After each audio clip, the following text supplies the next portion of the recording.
പ്രോസിക്യൂഷൻ്റെ എല്ലാ വാദങ്ങളും ബഹുമാനപ്പെട്ട കോടതി അംഗീകരിച്ചാണ്. വധശിക്ഷ തന്നെ മാക്സിമം പണിഷ്മെൻറ്റ് നമ്മൾ പ്രതീക്ഷിച്ച് തന്നെയാണ്. അപൂർവമായ കേസ് തന്നെയാണ് ഉള്ള രീതിയിൽ തന്നെയാണ് പ്രോസിക്യൂഷൻ കോടതിയിൽ വാദം അവതരിപ്പിച്ചിട്ടുള്ളത്. അതുകൊണ്ട് ഇത് പ്രതീക്ഷിച്ചിരുന്നു. കോടതി പ്രത്യേകം അഭിനന്ദിക്കുന്നുണ്ട് അന്വേഷണ സംഘത്തെ. ശാസ്ത്രീയ തെളിവുകളടക്കം ശേഖരിക്കാൻ അന്വേഷണ സംഘത്തിനായെന്ന് കോടതി പ്രത്യേകം എടുത്തു പറഞ്ഞിട്ടുണ്ട്. അതെ, അത് ശാസ്ത്രീയമായ തെളിവുകൾ ശേഖരിക്കുക മാത്രമല്ല, ഈ കുറ്റകൃത്യത്തിലേക്ക് ഓരോന്നായിട്ട് കണക്ട് ചെയ്യുന്നതിലും പോലീസ് വിജയിച്ചു. അതിൻ്റെ നമ്മുടെ ടീം വർക്കിൻ്റെ വിജയം തന്നെയാണ്. തിരുവനന്തപുരം റൂറൽ എസ് പി ആയിരുന്നു, ഇപ്പം എൻ്റെ കാസർഗോഡ് എസ് പി ആയിരുന്ന റൂറൽ എസ് പി മാഡം ശില്പ മാഡം ആയിരുന്നു അന്ന് എസ് പി. അതുപോലെ തന്നെ അന്വേഷണ സംഘത്തിലുണ്ടായിരുന്ന പോലീസുകാർ, സൈബർ പോലീസുകാർ, ഇവരെല്ലാം തന്നെ രാത്രി പകൽ എന്ന പോലെ ജോലി ചെയ്തിട്ടാണ് ഇതിനുള്ള എല്ലാവിധ തെളിവുകളും നമ്മൾ കൊണ്ടുവന്നു. ഈ ജ്യൂസ് ചലഞ്ച് എന്ന് പറയുന്നത് നമ്മൾ ആ വീഡിയോൻ്റെ പുറകെ പോയി അതിൻ്റെ അന്വേഷണ ഘട്ടമായിട്ട് ബന്ധപ്പെട്ടിട്ട് ജ്യൂസ് കൊടുത്ത ആ കടയിലുള്ള ഒരു പ്രായമുള്ള ആളായിരുന്നു, അയാളെ നമ്മൾ സാക്ഷിയാക്കിയിരുന്നു. അതുപോലെ തന്നെ മറ്റ് ഇതിൻ്റെ സാമ്പിളും മറ്റും കളക്ട് ചെയ്തിരുന്നു. അയാളെ തന്നെ നമ്മൾ കോടതിയിൽ സാക്ഷിയാക്കിയിട്ട് പ്രസൻറ്റ് ചെയ്തിരുന്നു. അന്ന് പറഞ്ഞ അതേ കാര്യങ്ങൾ തന്നെ കോടതിയിൽ ഒരു മാറ്റവും കൂടാതെ അദ്ദേഹം പറയുകയും ചെയ്തു. അതുകൊണ്ട് തന്നെ അതൊക്കെ വ്യക്തമായിട്ട് കോർത്തിണക്കാൻ വേണ്ടിയിട്ട് അന്വേഷണ സംഘത്തിന് കഴിഞ്ഞിട്ടുണ്ട്.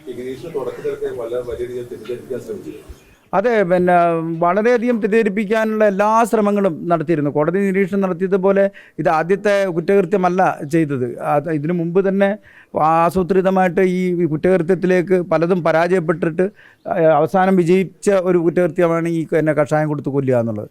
അപ്പം എങ്ങനെ പോലീസ് വന്നു കഴിഞ്ഞിട്ടുണ്ടെങ്കിൽ ചോദ്യം ചെയ്യുമ്പോൾ നേരിടണമെന്നും എങ്ങനെ അന്വേഷണത്തെ വഴിതിരിച്ചു വിടണം എന്നൊക്കെയുള്ള രീതിയിൽ ചിന്തിച്ച് ആലോചിച്ചുറപ്പിച്ച് അതിന് കൂട്ടത്തിലുള്ള ആളുകളെ ഉപയോഗിക്കാൻ വരെ ശ്രമിച്ചിരുന്നു. ഒരു കുടുംബത്തിലൊരു ബന്ധുവായ ഒരു യുവതിയെ ആ രീതിയിൽ തെറ്റിദ്ധരിപ്പിച്ചിട്ട് പോലീസിനോട് പറയണമെന്ന് ചട്ടം കിട്ടിയിരുന്നു. അതുപോലെ തന്നെ ഒരു ഓട്ടോ ഡ്രൈവറെ കൊടുത്തപ്പോഴും അയാൾക്ക് ഇങ്ങനത്തെ അസ്വാസ്ഥ്യം ഉണ്ടായി എന്ന് തെറ്റായി പറഞ്ഞിരുന്നു. അയാൾക്ക് പക്ഷേ കൊടുത്തിട്ടൊന്നുമില്ലായിരുന്നു. അങ്ങനെയുള്ള പല കാര്യങ്ങളും ഗ്രീഷ്മ ചെയ്തിരുന്നു. ഒരു ക്രിമിനൽ ആയിട്ടുള്ളൊരു വ്യക്തി വളരെ പ്ലാൻഡായിട്ട് ഒരു ക്രൈം ചെയ്യുന്ന അതേ ആസൂത്രിതമായിട്ട് തന്നെയാണ് ഈ പെൺകുട്ടി ചെയ്തത്. അതുകൊണ്ട് തന്നെ മുൻകാല പശ്ചാത്തലമില്ല, അഗ്രഹൻ പശ്ചാത്തലമില്ല എന്ന് പറയുന്നത് ഒരു ന്യായീകരണമല്ല എന്നുള്ള കോടതിയുടെ നിരീക്ഷണം വളരെ പ്രസക്തമാണ്.